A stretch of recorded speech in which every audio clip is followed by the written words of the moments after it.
کی حالت تو یہ ہے کہ ہم ایک دوسرے کا دل نہیں جیت سکتے، ہم ایک دوسرے کا دل نہیں جیت سکتے، ایک دوسرے سے دور ہیں ہم۔ عزیز بھائیوں، یہ رمضان کا مہینہ کتب علیکم الصیام، یہ ہمارے اوپر روزے اس لیے فرض کیے لعلکم تتقون، تاکہ ہم متقی بن جائیں، تاکہ ہمارے دلوں میں اللہ کا خوف آ جائے، تاکہ ہمارے دلوں میں اللہ کا ڈر آ جائے۔ آج میرے وطن عزیز پاکستان میں جو ظلم ہو رہا ہے، جو قتل و غارت ہو رہی ہے، جو مار دھاڑ ہو رہی ہے، جو ایک دوسرے سے چھینا چھینی ہو رہی ہے، کوئی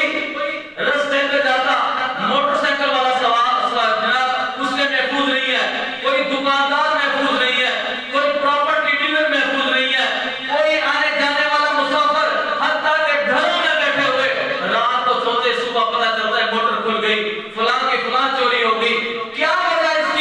اس کی مین وجہ یہ ہے، یہ قتل کرنے والا، یہ چوری کرنے والا، یہ رہزانی کرنے والا، یہ ڈاکہ مارنے والا کوئی کافر نہیں ہے، یہ لا الہ الا اللہ محمد رسول اللہ پڑھنے والا ہے، یہ اللہ اور اس کے رسول کو ماننے کا دعویٰ کرنے والا ہے، یہ نعرے لگانے والا ہے، لیکن یہ کام کیوں کر رہا ہے؟ اس لیے کہ اس کے دل سے تقوی ختم ہو چکا ہے، اس کے دل سے اللہ کا خوف ختم ہو چکا ہے، اللہ کا ڈر ختم ہو چکا ہے، اس کو یہ بات ختم ہو چکی ہے کہ میں اللہ کے سامنے جاؤں گا، اگر اللہ نے مجھ سے پوچھ لیا کہ تم نے یہ کام کیا، میں کیا جواب دوں گا؟